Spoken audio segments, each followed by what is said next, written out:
സിനിമയിലപ്പോൾ നമ്മൾ എല്ലാവരുടെയും സ്വന്തം മനസ്സിൽ അങ്കമാലി ഡയറീസ് എന്ന സിനിമയിലൂടെ ലിച്ചി എന്ന കഥാപാത്രം ചേർന്ന് നമ്മളുടെ എല്ലാവരുടെയും മനസ്സ് കവർന്ന അന്ന രാജൻ ആണ് നമ്മുടെ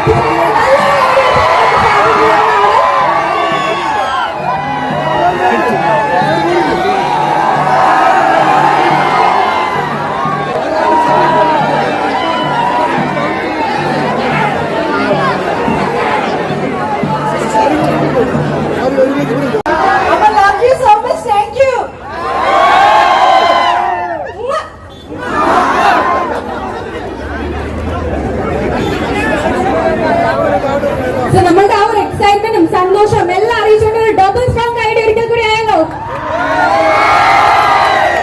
യെസ്, സോ നമുക്ക് ഈ ഒരു ഗ്രാൻഡ് ഇനോഗ്രേഷന്റെ ഒഫീഷ്യൽ സെറമണീസിലോട്ട് കടക്കാവുന്നതാണ്.